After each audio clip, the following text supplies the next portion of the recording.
The drive to destroy the demand for rhino horns as part of an effort to protect the animal from the rampant poaching in South Africa continues to look to science for an effective tool. A pioneering project involving radioactive isotopes is underway.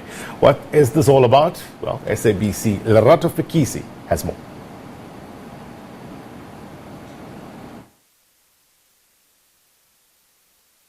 The issue of rhino poaching is really not new to the Eastern Cape, and nor is it new to South Africa. I remember a few months ago there was a court case we covered in Grahamstown where 4 men were actually implicated in a huge syndicate concerning rhino poaching, and it was evident then that rhino in South Africa are in huge demand, especially in the Eastern Cape. But the big problem with rhino poaching that for a long time it's been very reactive and not proactive. If a rhino goes missing or is poached, they will send rangers out, they will do all they can to make sure that doesn't happen again. But the beauty of this specific science, the first of its kind in this country and in the Eastern Cape, is that it's going to be proactive. It's going to make sure that even before the poachers arrive on the scene, the rhinos are protected. And joining me this morning is the brains, the co-founder of this beautiful project, and his name is Professor James Larkin. Professor James Larkin, let's first talk just how in the world did you manage to come up with such a creative way to ensure that our rhinos are safe in the country? It's built on work that other people have done over the years in terms of using sort of possibility of poisons or something like that in the horn. We were lucky enough to sort of see what the work they were doing, and it came in for some criticism. So we learnt our lessons from that, and we thought, how do we make this move further forward? And with my background in radiation protection and more recently in nuclear security, we came up with this idea, why don't we look at putting radioactive material into the horn to be able to, one, devalue the horn, so people don't actually want to own a piece of rhino horn that has a small quantity of radioactive material in it. But the second part of it is it makes it that much easier to be able to track a horn if it's been stolen, or been poached rather. By making it radioactive, as it's moved across borders, moved around countries, it's going to be setting off radiation detectors, because globally there's something like 10,000 radiation detectors that have been installed with the specific task of looking for illicit radioactive material. So we're working on the back of that sort of thing to be able to say, if the horn's taken, we can track it, and so we can intercept the horns and obviously prosecute those people who are, caught in possession of it. Professor Larkin, a few minutes ago we saw a helicopter arrive with the isotope. Just in layman's term, what is an isotope, and where are you going to insert it into the horn to protect this horn against poaching? Okay, an isotope is a particular type of molecule, if you like. I'd probably have to sort of go back to school and teach myself and then teach everybody else what it is.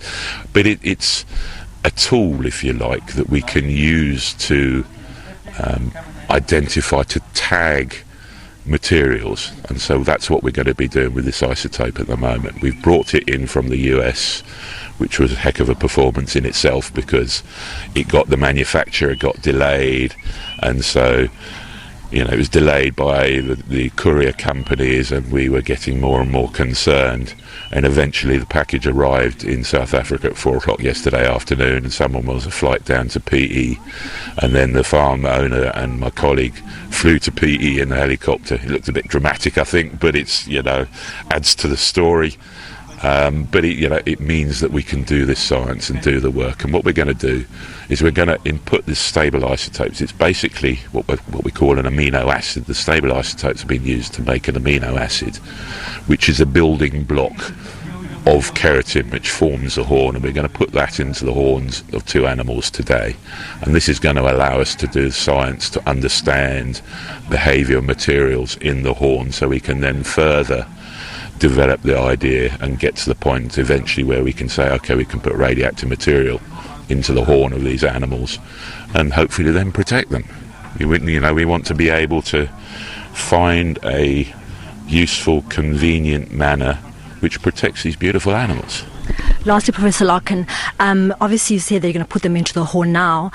Just going forward now, for a long time the issue of rhino poaching or preventing it has been very active. What role now do you think that science can play in preventing poaching, unlike other methods that are used before? I think Well, science is allowing us to be proactive, to be able to prevent the poaching by, getting the local populations, the international populations to understand that we're protecting this horn, and using the tools of science that are available, and using particularly the tools of nuclear science, which I think has been long overdue to bringing into this sort of project, is to be able to then find a way to protect these animals. It's protecting Africa and South Africa's future. I mean, we are one of the very few countries in the world where you can come and see the Big Five. And we've got to work hard to maintain that for the tourism industry, for people's employment, for the benefit of everyone who lives and works around the game farms and game parks. You have to realise that you can shoot a rhino once, but if you shoot it with a camera, you can shoot it 100 times, 1,000 times. And so if you shoot it, a couple of people make some money out of it. But if you shoot it with a camera and people keep coming back to see these beautiful animals, then that's jobs for lots of people. That's growth of the economy around the game farms, around all of these areas, and that's so important. We're seriously battling with unemployment and poverty and things like that, and we're going to, as part of this whole project, we've got an education program and a social upliftment program as well running, and we want to be able to make people realise that these animals are worth far more on 4 feet than they are on their back dead. Perfect.